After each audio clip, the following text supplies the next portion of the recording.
Bueno, muy buenas tardes para todos y bienvenidos a otro martes de especiales de N Audio TV en vivo.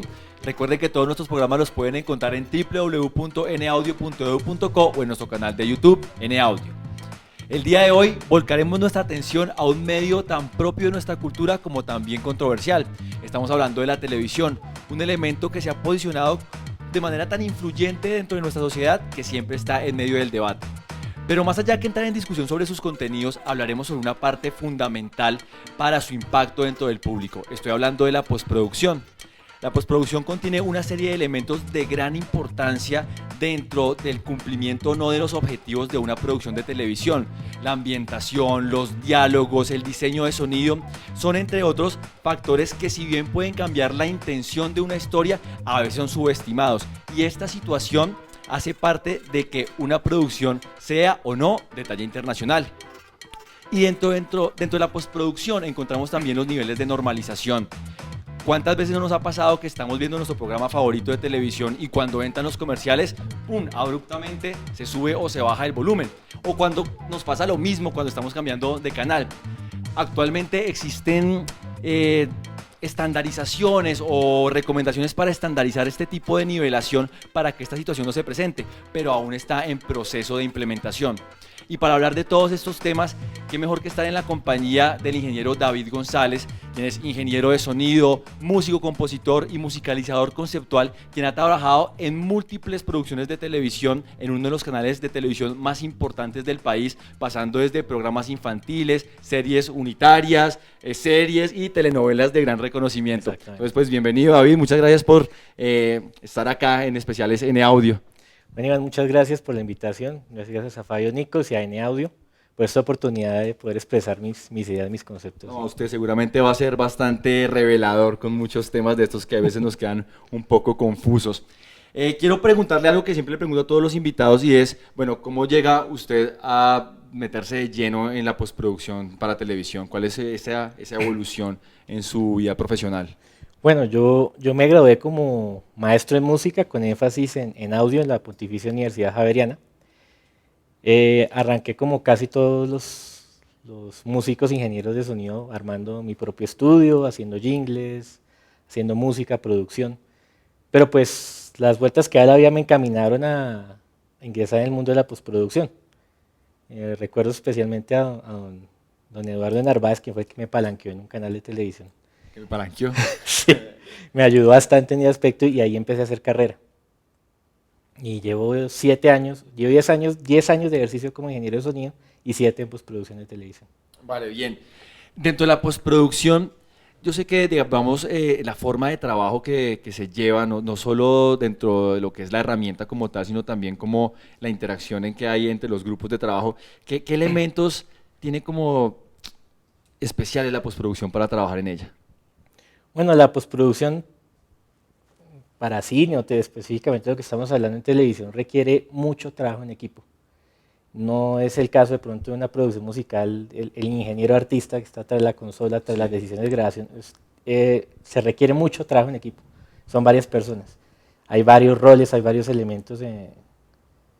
Es una masa muy compleja de cosas que hay que organizar y por lo general hay una cabeza y personas que hacen diferentes labores. Entonces, trabajo en equipo es esencial en la Es postproducción. esencial. Y conocer mucho Pro Tools. La herramienta fundamental, el estándar en postproducción es Pro Tools. O sea, están manejando ahorita en el canal también el sistema Pro Tools. Pro Tools, exactamente. No, y en todo el país y creería yo que en todo el mundo. O sea, no, ¿Y no por sé qué de tiene que otros. tener ese conocimiento tan profundo de Pro Tools? Pues porque por las relaciones de tiempo, presupuestos, turnos, hay que trabajar muy rápido, hay que manejar mucho automatización avanzada, hay que saber toda esta cuestión de compartir archivos entre diferentes estaciones, manejo de redes, transferencias de archivos entre el software de edición, sea Premiere, sea Final Cut, sea Avid y Pro Tools. Esto de la parte de manejo de redes, ¿cómo es? O sea, ¿están trabajando al mismo tiempo en sesiones o las intercambian? No sé, ¿cómo va a trabajar en redes con las sesiones? Pues las productoras y los canales ya tienen grandes servidores proveídos por ejemplo, en el caso de Avid, el sistema ISIS. Hemos trabajado ISIS 7000 y 5000, pues son grandes servidores con gran capacidad de almacenamiento. es un sitio común donde consultan y linkean archivos tanto Media Composer como Pro Tools. Entonces manejan Entonces, y hay protocolos y archivos de exportación y de transferencia entre ambas plataformas para coordinar el trabajo. ahí ya hablamos de qué se necesita. Sí, bueno, vamos a ser duro con esto de la herramienta y también trabajar bien en equipo, ¿cierto? Pero ahora hablemos de los elementos que hacen parte de la postproducción. ¿Cuáles son esos elementos que la gente habla? No, vamos a hacer postproducción, ¿qué es lo que se está hablando? ¿Qué elementos hacen parte específicamente de la postproducción? Bueno, hay como 4 grandes familias y podemos identificar lo que es la edición y trabajo de diálogos, edición y trabajo de diseño sonoro. El diseño sonoro comprende pues Foley, ambientación, los famosos hard effects, todo eso. Está la parte de música y musicalización y está la mezcla como tal, la mezcla final. Cada elemento, cada rol, cada grupo de trabajo es asignado a una persona o un grupo de personas y al final se ensambla todo en una sesión de Pro Tools y hay un mezclador, digamos, una persona que hace la mezcla final. ¿Y usted ha tenido la oportunidad de trabajar en tanto como en todos los campos, mejor dicho? Yo he hecho toda la escuela completa. Ah, sí, o sea, ha pasado por todo el proceso. Todo el proceso. Ah, bueno, chévere. Bueno, estaba hablando ahorita de los diálogos, ¿listo? Hablemos un poco de cómo deben recibir, porque yo veo que, por ejemplo, cuando están grabando, sí, pues, no sé, están con el boom y todo esto, están capturando sonido directo realmente, pero cómo deben llegar esos diálogos, esos archivos para empezar el proceso de postproducción. ¿Cuál es el flujo de señal que se maneja en ese aspecto? Bueno, a diferencia, por ejemplo, del cine, que se usa doble sistema o grabación en doble banda. Grabación en doble banda es... En un sistema de audio aparte se graba pues, los diálogos y los efectos de sonido y en otro sistema el video o la película de cine. En el caso de televisión, pues tanto la cámara como los micrófonos y la consola de mezcla van a un BTR que va registrando simultáneamente todo. O ya ahorita hay sistemas de disco duro que graban audio y video.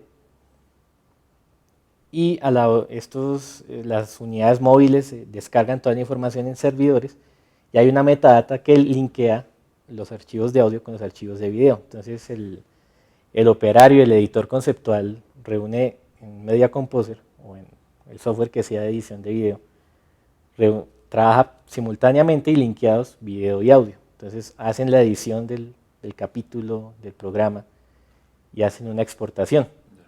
Esa exportación llega a Pro Tools, pues ya llega el audio montado, no hay el proceso de montaje que se hace en cine, ya viene así. Entonces nosotros arrancamos a trabajar sobre los audios directos. Ah, o sea que la sincronización ya está con el video desde que llega. Exactamente. Claro, cuando hay problemas técnicos en la móvil a veces se desincroniza o uno de los 4 canales viene a otra velocidad, ocurren una serie de imprevistos que pues, se solucionan en postproducción, cuadrando el lip sync y cosas así. Bueno, usted me hablaba que son 4 elementos, ¿no? Estamos hablando de los diálogos, estamos hablando de la musicalización, estamos hablando de los efectos y había otro que era... Mezcla. La mezcla, listo. Dentro de esos 4 elementos, ya para mezclarlos como tal, sí, efectos, diálogos, ambientes, ¿qué hay que tener en cuenta cuando estamos trabajando para televisión, haciendo esa mezcla para televisión? Bueno, la columna vertebral de la mezcla, por encima de todo y ante todo, son los diálogos. Y la prioridad y la orden es que los diálogos se tienen que entender. Ahí está el 90% del contenido de lo que hacemos. Entonces, la mayoría de los esfuerzos se centran a que los diálogos queden bien nivelados, que queden audibles y que se puedan reducir todos estos ruidos y imperfecciones que puedan haber. En torno a esos diálogos, a un nivel de referencia ya sea escogido por el ingeniero de mezcla o ya sea dado por el canal, por la productora, por normas internacionales. En torno a esos diálogos gira todo lo demás, los criterios de cómo dar nivel, dar espacialidad, ecualización y compresión de música, de efectos, todo gira en torno a los diálogos, como el rey, digámoslo así. Y entonces yo le hago una pregunta, ahorita si todo gira así tanto en torno a los diálogos, si es, no sé, son buenas las capturas que se dan de los diálogos con los boom o siempre están trabajando con micrófonos de solapa, ¿cómo lo están haciendo? Bueno, aquí hay que entender que televisión es muy diferente a cine. Televisión tiene unos presupuestos y unos tiempos de producción muy rápidos. Eso implica que, además, pues, la cuestión que el cine es a una sola cámara. Se graba una cámara, se graba un plano, se graba el otro, plano general, planos medios. En cambio, en televisión se hace un montaje a varias cámaras y ya switchando en vivo, o sea, casi que se va editando en vivo. Las producciones de mayor presupuesto se hace multicámara, o sea, la switchada de los planos se hace en edición, pero igual todo es simultáneo. Entonces, fácilmente una escena va a planos, intempestivamente a plano abierto, a plano cerrado, los tiempos de planificación son cortos, entonces el boom muchas veces en televisión, sobre todo aquí en Colombia, queda relegado a captar ambientes bastante lejos de la locación y se da más prelación a los lavalieros, los micrófonos de solapa. ¿Sí?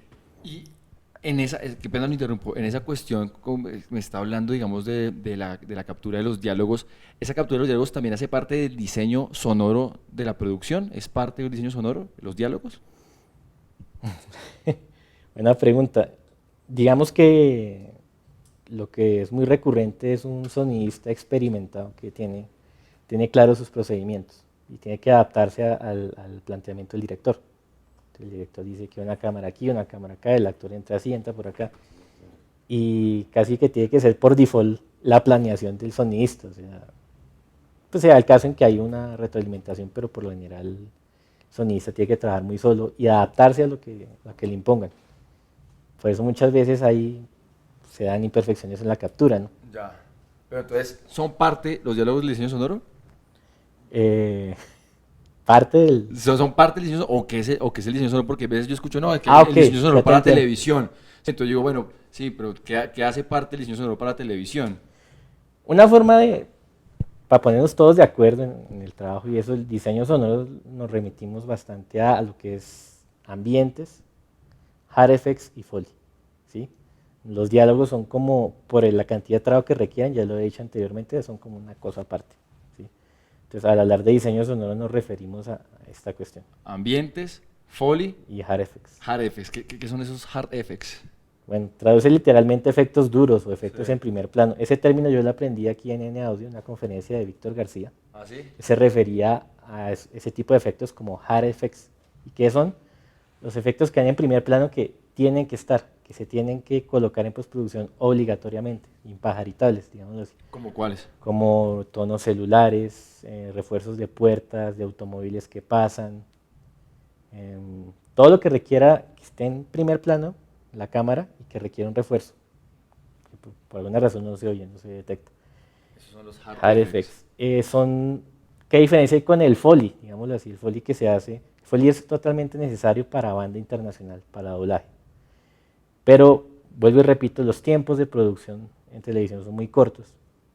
Entonces, mucho de lo que captan los boones y los micrófonos de lavalier no solo son diálogos, sino los efectos de roces, palmadas, movimientos. Entonces, el Foley no es tan necesario para la banda en español, la banda nacional, como la llamamos nosotros. Los hard effects sí son necesarios, porque sin ellos no tendría sentido la escena, la situación dramática. El Foley es un trabajo más para doblaje internacional. Ah, bueno, bien, ahora sí me queda claro. Ahora ya pasando, bueno, me dice que están los ambientes, están los efectos, ahora está la parte de la música, ¿cierto? Yo, por ejemplo, escucho a veces que en televisión, estamos viendo una serie o alguna cuestión así, y como que en repetidas ocasiones, dentro de un mismo programa o dentro de la serie, escucho la misma línea melódica, la misma armonía. Usted también es musicalizador conceptual, o sea que también ha trabajado componiendo música para televisión, ¿sí? Sí. ¿Por qué se da este tipo de repetición o es intencional o cómo se compone la música para televisión? Bueno, hay varias cosas a tener en cuenta.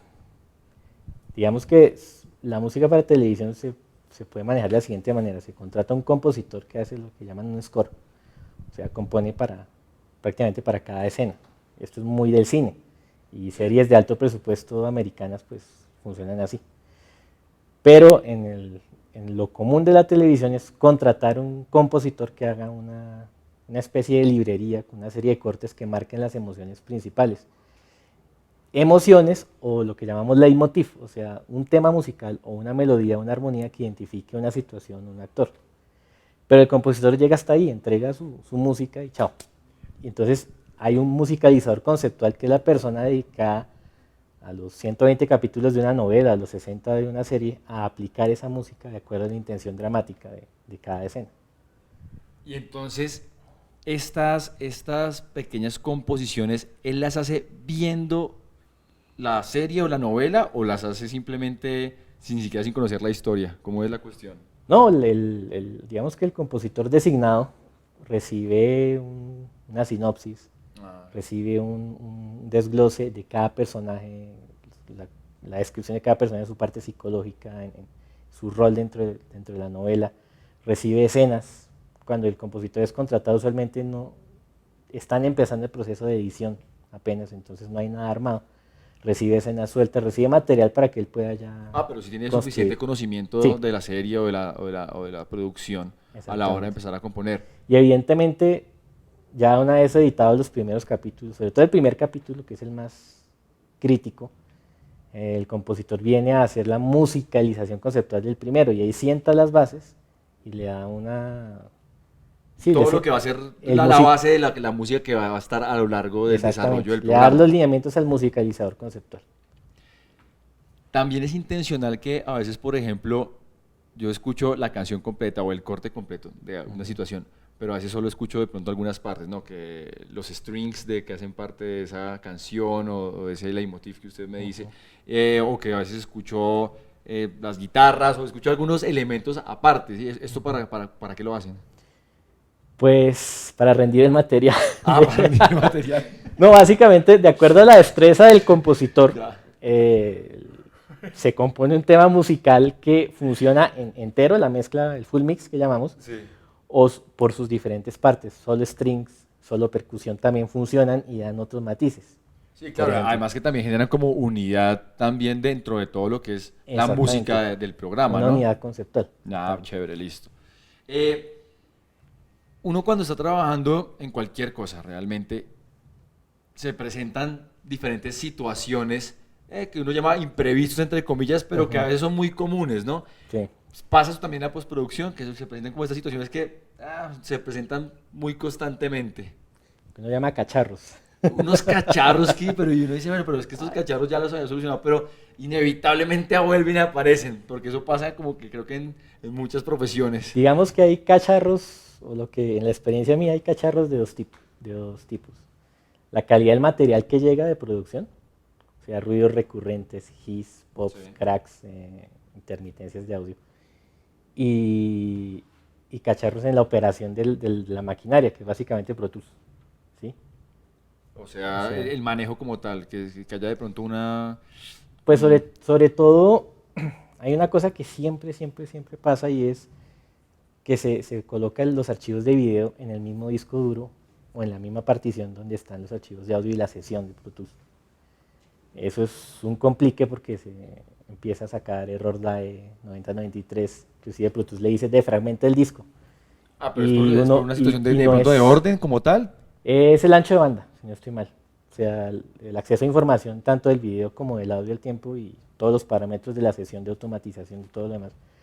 Si cuelga Pro Tools. Sobre todo porque estamos trabajando en red con sesiones de pronto muy grandes. Exactamente, son sesiones muy grandes. Entonces, usualmente a esos compañeros lo llaman a uno, mire, que es que el Pro Tools no me arranca, que se para, que no sé qué, que le dice a uno que defragmente. Lo último que uno hace es defragmentar el disco. Uno mira en la ventana de Project donde está el video y casi siempre, el 90% de las veces, el video está en la misma carpeta de la sesión. O sea que si es realmente una cuestión de orden de dónde está la multimedia de los archivos como tal, y claro, al no tener ese link, el sistema pues claramente va a sacar un error. Entonces sí es un poco más de dónde dejamos los archivos. Por ejemplo, en una sesión de producción musical, yo tengo todos mis elementos en una carpeta de audio files, las baterías, los bajos, las guitarras. Sí. La lógica para trabajar postproducción es diferente, porque yo tengo mis archivos nativos de la sesión, por ejemplo, los diálogos del capítulo 30. Sí. Pero además estoy linkeando en carpetas comunes archivos de efectos, de ambientes, músicas, y que son de acceso común de otras personas. Claro. Entonces, siempre dar clear, no delete. Sí, claro, no darle Y ha pasado gente que viene del mundo de la producción musical y pues da su delete feliz y dejó a otras 3 personas sin ambientes, sin Claro, música, porque sin efectos. uno en el estudio en producción musical uno está como más fresco porque sabe que si va a dar delete, pues va a dar delete porque ya no necesita más esos archivos, Exactamente. pero claro, entonces al trabajo en equipo. Tiene, exactamente, trabajar en equipo, identificar qué es material nativo de la sesión y material común para otros capítulos o sesiones. Vale, bien, usted estaba hablando ahorita, aparte de esa parte del cacharro con el sistema y con este linkeo de gestión de archivos, de la calidad del sonido que llega, del sonido Ujú, directo, ¿sí? sí. ¿Cuáles son esos de pronto situaciones o que no llegan de muy buena calidad o qué es lo que pasa con ese tipo de cosas que usted habla con el sonido directo? Pues hay dificultades, vuelvo y repito, depende de cada operario, de la pericia de cada operario y la pericia de resolver problemas sobre la marcha. Entonces, usualmente la colocación del lavalier, si no queda bien colocado, se desprende de la cinta, empieza a rozar con la ropa. Hay roces que se pueden eliminar, pero hay roces que están sobre el diálogo y eso se quedó así, y es extremadamente incómodo. Y cómo hace por ejemplo, estos roces sí me parece, es que yo nunca, pues bueno, yo nunca he escuchado como, o detectado de pronto ese tipo de cosas en un programa. Entonces, ¿cómo hacen ustedes para limpiar ese tipo de impurezas, por así decirlo, de sonido directo? Bueno, nosotros utilizamos lo más común que uno encuentra es el paquete de reducción de ruido de Waves, el X-Noise, el X-Crackle, el El X-Hum. exhum. Entonces, el X-Crackle sobre todo es campeón. Con eso uno elimina muchas cosas, porque el algoritmo precisamente es a eliminar trascientes como irregulares, como clics, pero seguidos, permanentes. Eso ayuda a atenuar cosas, no a quitarlas. Entonces atenúa lo carrasposo de los roces, elimina las saturaciones, el famoso clipping, tanto digital como análogo. No lo quita, elimina y quita esa sensación, digo así, carrasposa. Sí, o sea, de pronto lo que hace también es de pronto mimetizarlo dentro del resto del sonido, o sea, atenuarlo sin quitarlo. Lo atenúa exactamente, sin quitarlo. Permite que se pueda enmascarar con el resto de la voz. Entonces teníamos los clics, los hum. ¿Qué más encuentra usted ahí cuando le llegan esos sonidos directos no tan Mm, chéveres? ventiladores, aires acondicionados, plantas eléctricas. Tanto el ruido acústico, o sea que están grabando muy cerca, por algún error en el diseño de la locación, Sí. en el error de la producción, quedó la planta eléctrica muy cerca. Son ruidos con una frecuencia fundamental y unos armónicos. Entonces, la forma de eliminarlos es con filtros notch, sobre todo, y atacar las fundamentales que más molestan. Esa, ecualizadores Ecualizador también. a la lata. El GIS, el GIS sobre todo es por una captura con señal muy baja, entonces postproducción cuando damos ganancia, se sube mucho el GIS, se elimina básicamente con X-Noise. Si no hay X-Noise, pues finalmente el GIS como un ruido blanco pero muy irregular. Atacar las frecuencias de ese ruido que más molestan, que sobre todo son las altas. O La sea voz que humana también, por arriba, ecualizador también. ecualizador. Los magos ustedes Y con el oído entonces y el ecualizador. sí, pues mientras más herramientas, mejor. En estos días hemos estado en capacitaciones con el RX de Isotope. Sí. Ese software es milagroso, es mágico. Ah, Permite sí, remover muchas milagroso. cosas. Es milagroso. RX de Isotope, para que los que no lo RX versión conocemos 3. lo implementemos, Tiene lo unas conozcamos. herramientas y el espectrograma.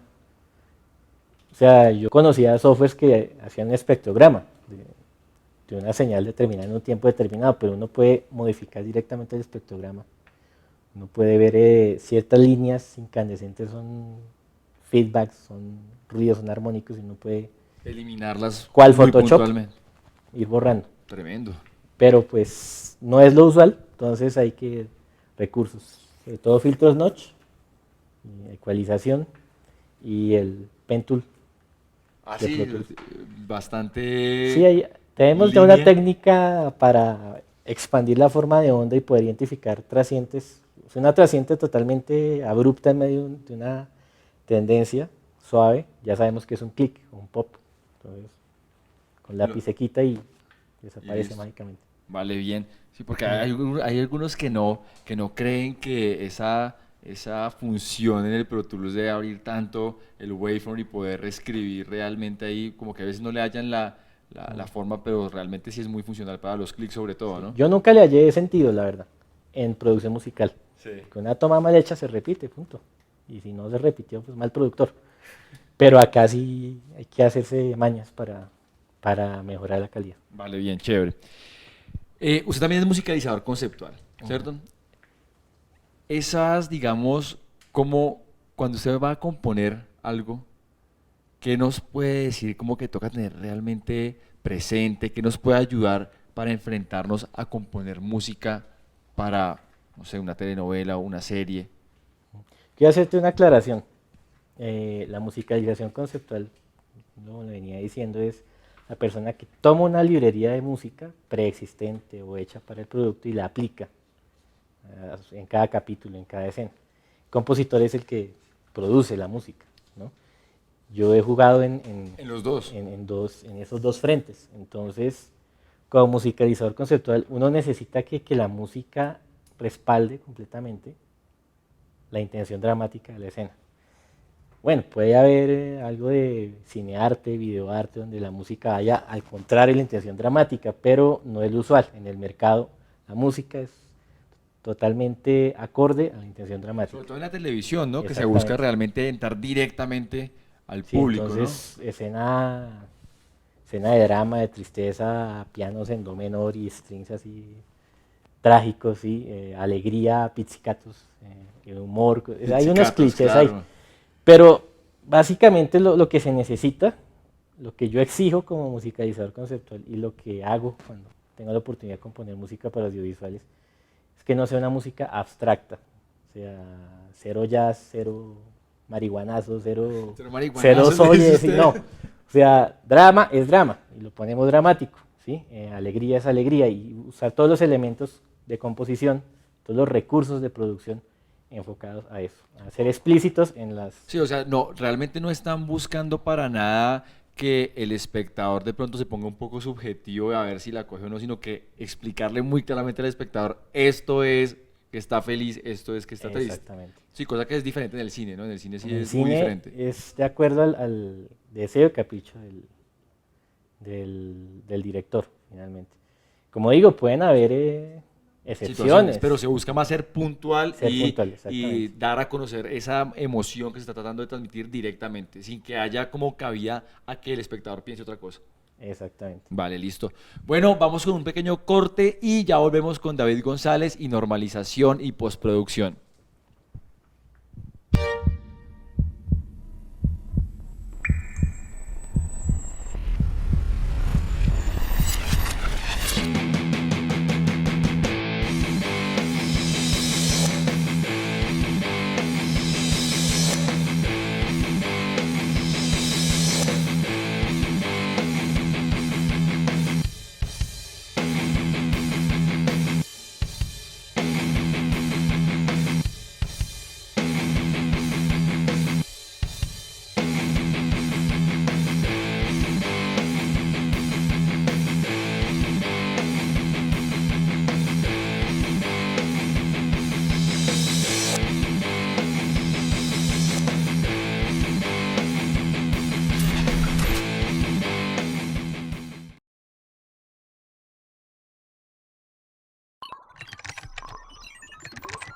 Diffusion Magazine. Read the difference. Bueno, volvemos con todos ustedes y con David González. Estamos hablando de postproducción y de niveles de normalización para televisión. Me dicen que tenemos una pregunta. Sí. ¿Cuáles son los puntos básicos a tener en cuenta a la hora de trabajar de un cabezote musical en un cabezote para televisión? Wow.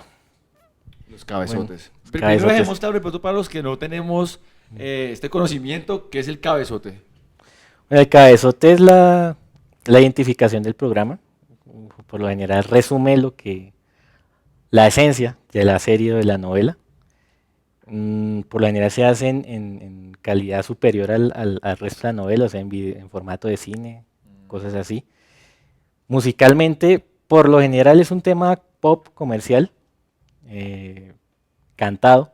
A veces el director puede querer Un tema instrumental. una abertura instrumental, pero no es lo usual. Siempre es un tema, y de acuerdo a la temática de la novela puede ser un tropipop, un vallenato, un rockcito, algo así. Claro, siempre manejando como la línea que tenga también la historia de la novela o de la Exactamente. serie. Pues hay muchos cabezotes que son, el texto es explícito, o sea, está contando la novela prácticamente. En otros el texto es más como Subjetivo. subjetivo, exactamente, es una canción de amor, algo que indirectamente tiene relación con el núcleo central de la novela. ¿Tiene que tener una duración en especial? Se maneja entre 1 minuto y 1 minuto 30 más o menos. 1 minuto y 1 minuto 30.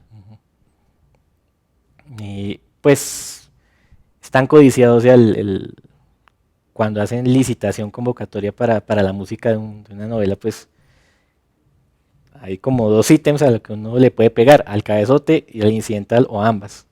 O a veces unos ganan cabezote y otros ganan incidental. Pero los Sí. que hacen incidental seguramente tienen que estar muy empapados del cabezote, porque me imagino que hay una vinculación o no. Yo he visto casos donde no. O sea que, por ejemplo, melodías de la canción del cabezote estén en la incidental, usualmente es cuando el mismo compositor hace todo. Pero yo he visto casos, donde el cabezote lo compone fulanito, lo canta sutanito famoso, y eso es una cuestión aparte, y el que hace la música incidental va por otro lado. Musicalmente va por otro lado. Listo, bien. Bueno, hablemos ahora sí de lo que son la parte de niveles. ¿Listo? Pues con todas esas diferencias que hablé al principio, que nos pasa a todos los que somos público, televidente, que cambian estos volúmenes abruptamente a veces en ciertos momentos. En este momento, ¿qué niveles están manejando para televisión? Bueno, lo que está establecido tanto en RCN como en Caracol, que son las cadenas, Son los canales privados, privados, los más acá, grandes. los más grandes de acá. Los niveles pico tienen que estar alrededor de menos 10 dBFS. Menos 10 dBFS dBFS. para todo lo... Sí, es como el nivel máximo. Ya cada canal pues desarrolla su micromundo, sus micronormas, digámoslo así.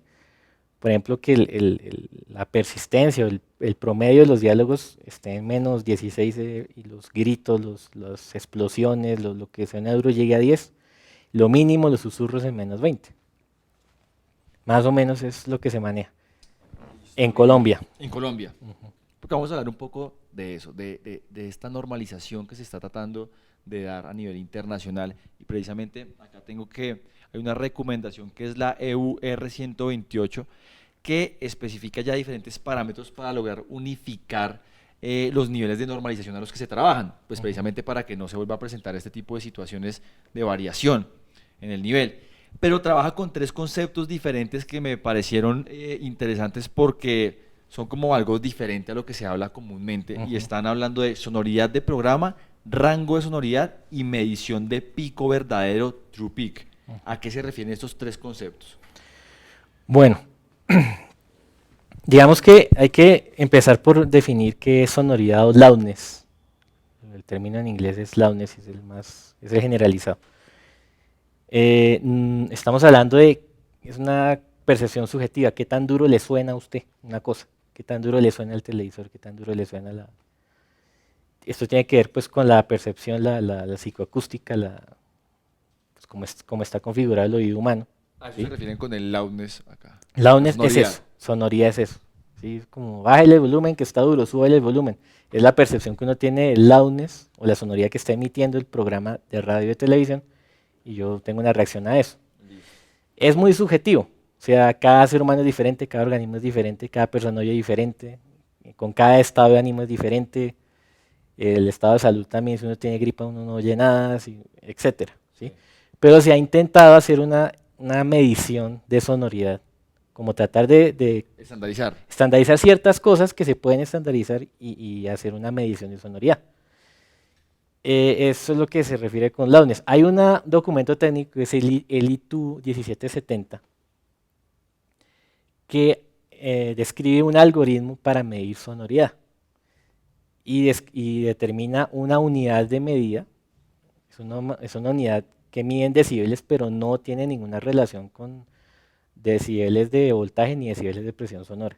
Es una unidad subjetiva nueva, digámoslo así. sea, la implementaron Se implementó exactamente. para buscar que todos la manejen. Pues sí, se implementó como una forma de medir sonoridad. ¿Sí? Ya, listo. ¿Cómo se hace? ¿Cómo vamos a medir sonoridad? ¿Qué valor, qué parámetros hay que manejar? Listo. Entonces vamos en esto. Ujú. Uno sacan un concepto que es sonoridad. Dicen, no, la sonoridad es este nivel de percepción que tiene una persona ante un programa de televisión o ante una transmisión. Porque ¿también maneja para radio esto? ¿O es solamente Radio y maneja para televisión. radio? Listo, radio y televisión. Lo otro es rango de sonoridad.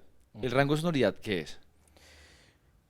Ya determinada una unidad de medida, Sí, ¿sí? determinada unidad de medida. Una para medida medir que la estamos sonoridad. que es el LU, El, Loudness Unit, listo. LU. Ya determinada esa unidad de medida, pues el rango de sonoridad es el loudness más alto y más bajo en un programa. ¿Sí? Se entiende como un programa toda la transmisión de audio de un contenido de radio, de televisión. Ya. Una señal compuesta por música, diálogos y demás. Todo lo que contiene ese Entonces, programa. a una través. vez se diseña el algoritmo que mide la sonoridad, pues el rango de sonoridad es el nivel en LUs más alto y el más bajo. ¿Es el más alto, el más bajo o es el promedio? No, el más alto y el más bajo. El más bajo y el más bajo. Ah, listo. bien. Exactamente. Y el medición de pico verdadero, true peak. Bueno, ahí nos tenemos que meter un poco en el campo de los instrumentos de medida. Tenemos que hablar de los PPM o Program Peak Meter, Ya. o medidores de picos. ¿Sí? Existen hay muchas clasificaciones, pero para explicar esto existe la medición True Peak y Quasi Peak. Quasi peak. Quasi True Peak, perdón. Ya. ¿Sí? True Peak es que detecta y indica el pico sea cual sea, en el momento que se dé. Quasi Peak está muy ligado a un tiempo de integración, un tiempo de respuesta del medidor. Es decir, por ejemplo, un medidor de aguja, un BU, más o menos son 400 milisegundos de reacción entre que recibe el impulso y se mueve la aguja. Entonces son medidores lentos. Todos estos medidores digitales, todos estos PPM son medidores más rápidos, entonces tienen un tiempo de reacción de entre 5 y 10 milisegundos. Pero pueden haber trascientes en la señal de audio más cortas, más veloces, más rápidas que el tiempo de integración y no las va a registrar el quasi true peak. ¿Sí? Entonces, este true peak sí va a registrarlas. Exactamente, o sea, lo que la norma exige es que se registren los picos tal cual como son, no que haya por ahí pérdidas o que no alcance a registrar ciertas trascientes. O sea que bueno, entonces ya. Entonces, la medición de sonoridad no es simplemente un VU de alguna clase indicando, sino que le va a botar a usted tres datos. El loudness integrado a todo el programa, el rango de loudness, o sea, la loudness más dura está más bajito, y le está además indicando los picos reales del programa. Pero bueno, esta medición también se da en dBs o cómo es de pronto la relación, porque me dicen, no, sí tiene que ver con los dBs, pero no es los dBs, no entendí bien esa parte. Pues no hay una relación. Digamos que como su sonoridad es una nueva escala de medida y tiene una nueva unidad, ¿sí? Más o menos, para hacerme entender, el algoritmo que hace esta medición, la señal primero la filtra y le reduce ciertas frecuencias que inflan la medición, pero no son determinantes en la percepción humana de sonoridad. Especialmente frecuencias bajas y hace una compensación de frecuencias altas. A esa señal filtrada le calcula el RMS, ¿sí? Estamos hablando de canal L y R o en 5.1, y después hay un algoritmo de integración que está haciendo un promedio de sonoridad con ventanas de 10 segundos, de 3 segundos y respuesta inmediata. O sea, realmente sí estamos hablando de una nueva medida en su totalidad. O sea, están Exactamente. buscando implementar, como no sé, puedo decir aquí una barbaridad, pero están buscando implementar como cuando se implementó los dBs, algo así, ¿cierto? Están buscando Sí. implementar Ahora, un en nuevo la concepto. experiencia, como yo digo molestando chinomático, la experiencia del trabajo diario, un programa de televisión o un diálogo normalizado a menos 23 LU, más o menos me está dando, más o menos, o sea, no es una ecuación matemática, sino es al ojo. Un aproximado. Un aproximado en la experiencia que yo he visto de 16 dBFS, más o menos. Pero no se puede hacer una relación directa porque Es otra medida. la medición de sonoridad se influye por muchas cosas. Una mezcla con exceso de bajos la va a disparar. el efecto de proximidad de los micrófonos. Muchas veces los actores están haciendo su interpretación, bajan la cabeza, se acercan al lavalier y entonces aumenta el contenido de bajos de su registro.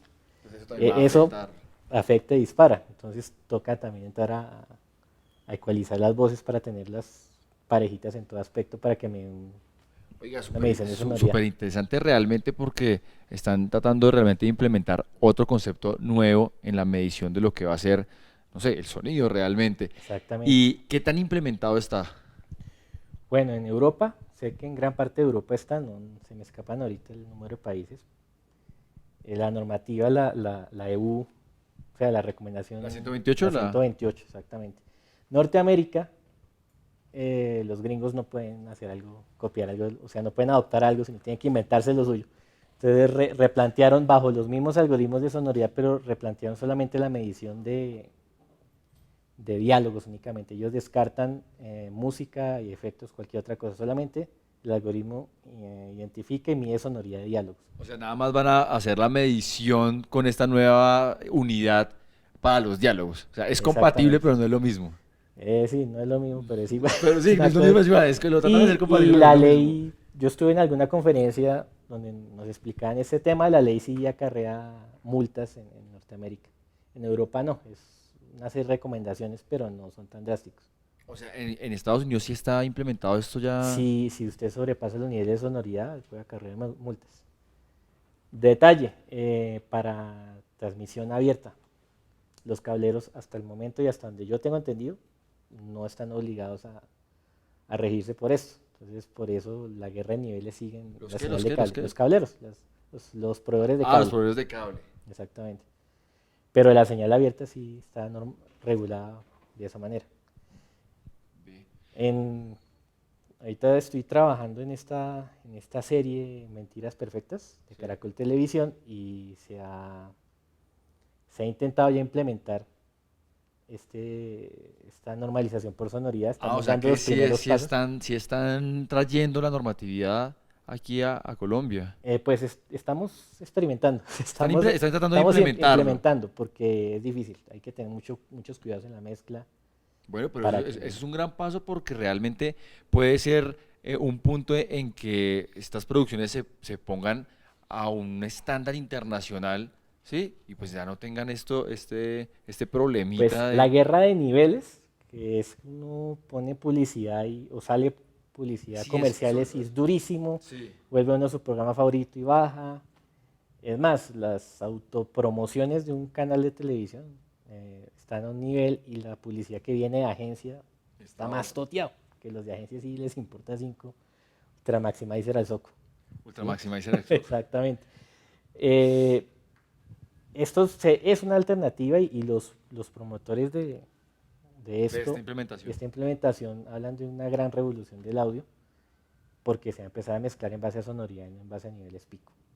Y podría acabar con la guerra de los niveles, no solo en transmisión, radio y televisión, sino inclusive en música.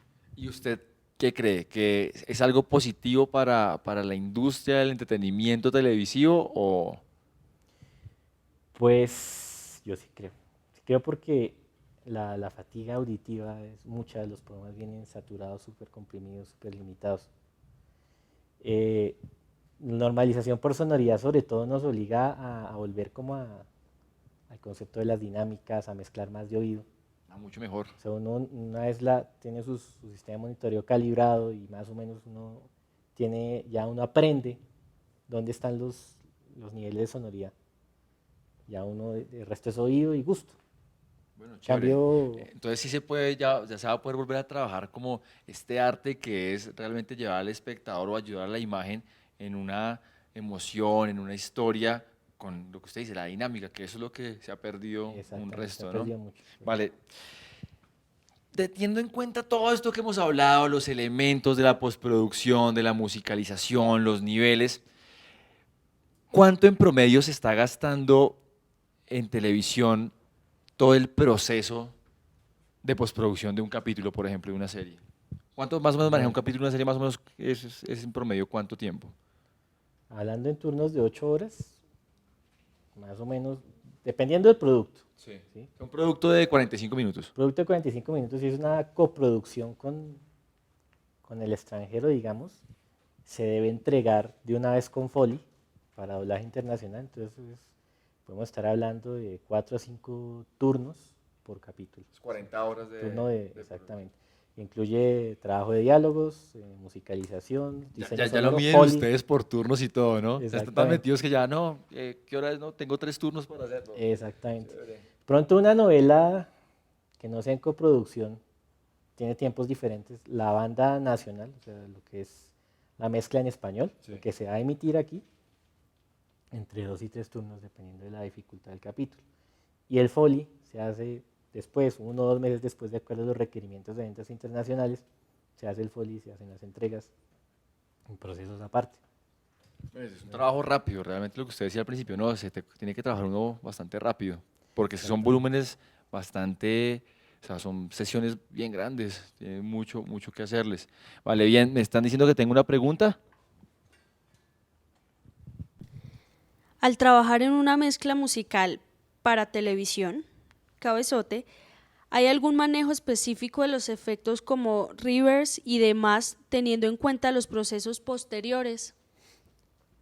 No, la idea es que el cabezote, el tema musical, se trabaja como producir cualquier disco. O sea, O sea, tiene, es música tiene su para... universo aparte con su ingeniero de mezclas, su ingeniero de masterización, sus sesiones de grabación, todo el asunto. Ya cuando esa grabación llega a nuestras manos, nosotros, pues, usualmente la masterización de un tema musical va a 0 dBFS, ¿no? Nosotros le tenemos que bajar a -10. O sea, simplemente es la automatización del gain, bajarle. ¿Sí? Y ya, no debería ser más. ¿Sí? Yo me tomo la licencia a veces, de acuerdo a la calidad de la mezcla de masterización, darle brillitos, quitarle bajos. Me ha tocado a veces. Hay casos que tienen muy buena factura, otros que uno les ayuda un poquito. Ajá, bueno, bien, esa es la palabra, Pero que uno en les sí, ayuda un poquito, bien exacto, dicho. pero en sí no. River, compresiones y eso no, es el mundo de la producción musical. Simplemente nos entregan una mezcla estéreo. Vale, listo, bien, ¿tenemos otra pregunta? ¿A cuánto debe FS Peak y debe FS RMS debo mantener mi señal para poder emitir en televisión? Eso depende del país y depende de las disposiciones tanto de, digamos así, de Regulaciones los del entes ministerio, reguladores ya. exactamente de cada país y de la productora o el canal como lo esté manejando. Ahí sí no tendría que hablarte lo que en el Sí, hablemos entorno de lo que donde usted yo, conoce, yo he exacto, donde tú trabajado te desenvuelves. exactamente, ya lo había dicho, básicamente los niveles pico son a máximo -10 dBFS, ¿sí? Para evitar líos o discrepancias con las personas, el personal técnico de emisión, uno suele ubicar en el insert del máster un L2, un Ultra Maximizer, -10, en outselling, en threshold. Sí. Solo a manera de prevención que se ruche cualquier pico por encima de -10, ¿sí? No como, o sea, uno no puede utilizar eso como el compresor o como uno puede ser conchudo y empezar a subir los niveles y que el L2 esté ya saturando, no. Simplemente es como un cortapicos para evitar problemas en la transmisión. Por ejemplo, una trasciente muy... Problemas como, pero esos problemas es que salte de un momento a otro el Una, volumen. una trasciente muy volada y que Muy pueda presente, ya. distorsionar ya en la transmisión. Ah, ya, listo. Vale, bien. Y perdón, en cuanto a RMS, no conozco ninguna disposición, pero pues usualmente eso es también sobre la práctica, no hay ecuaciones, no hay un método científico Pero que lo lo que estás muestre. En la trabajando en este práctica, momento dentro de... una normalización pico, no olvidemos sonoridad, una normalización pico de -10 dBFS, por lo general me da como resultado una normalización RMS -20, aproximadamente. No, bueno, Eso es muy variable. creo que queda ahí resuelta la pregunta. ¿Tenemos otra pregunta? ¿Cuál es el valor estándar en dBFS para diálogos, música y efectos? Bueno, tiene relación con lo que acabo de explicar anteriormente. No tengo muy claros los datos. Por ejemplo, Discovery Channel tiene unos rangos muy específicos, ¿sí? O sea, el pico máximo en -10, los diálogos en -18, los efectos no pueden pasar de -20, ¿sí? En el caso de la Televisión Nacional Colombiana, lo que yo he trabajado simplemente no se pase -10. Intente tener el promedio de los diálogos o la conversación normal entre -10 y -16, los susurros que no bajen de -20. La música se trabaja a gusto, acá. Es decir, en el final de la escena, el final Sí, de la usted lo escena puede soltar con va toda. hasta 10. Sí, ya. ¿Sí? Y si le quiero dar mucha emoción, esfuerzo un poquito el L2. Paso 3 a tenuo 3-4 decibeles en el L2, si acaso. Ya. Niveles de efectos también con relación a los diálogos. O sea, no puede ir un celular que suene más duro que el mismo diálogo.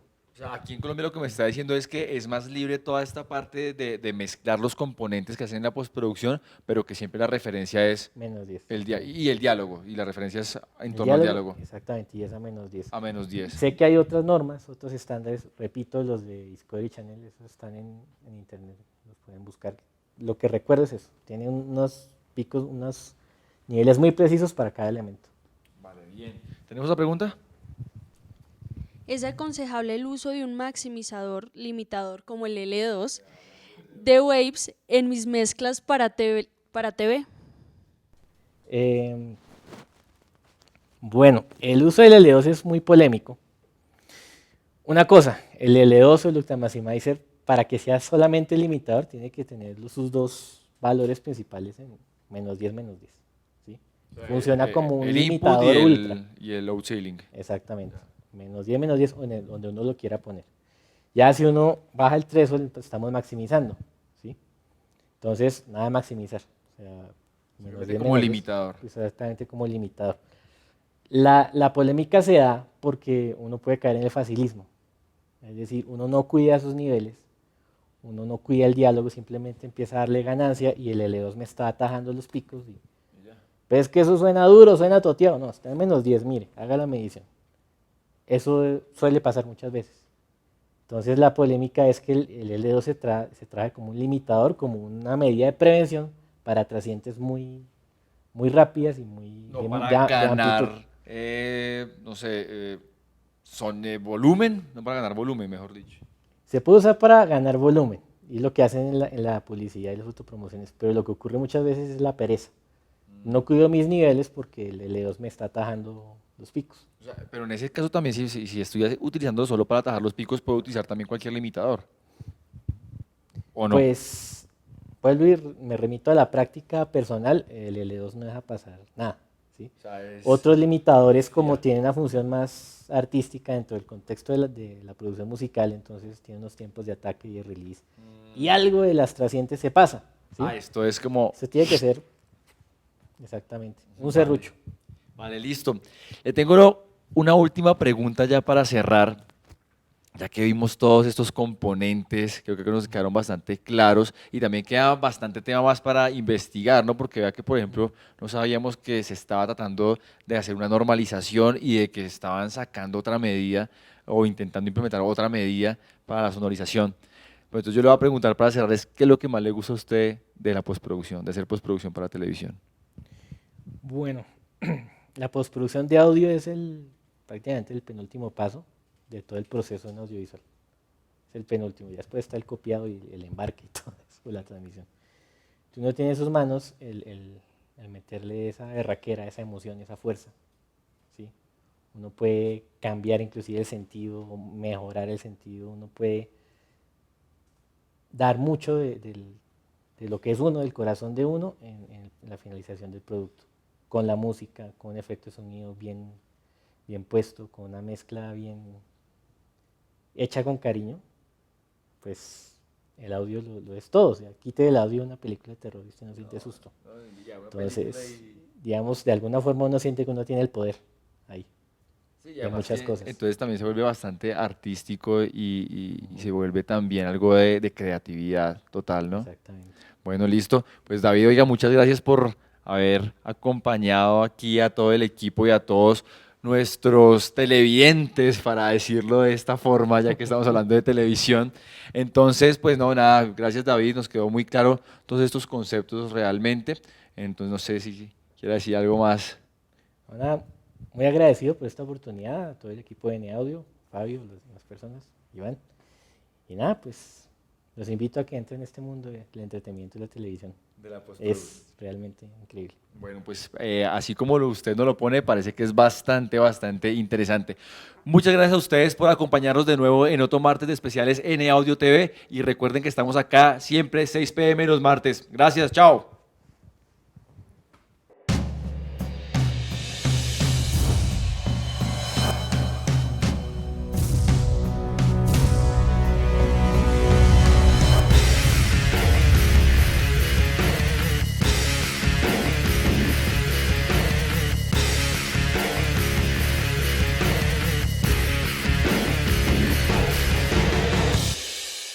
Capacidad de los docentes transmitir el conocimiento. La parte de certificación de Pro Tools. Eso de las prácticas es bien chévere. Porque se centran en darle atención a las personas. Tenemos clases personalizadas. La practicidad para poder grabar acá.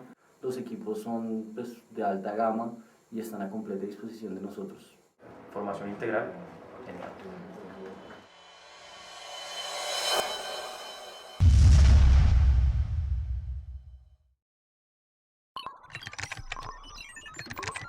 Diffusion Magazine.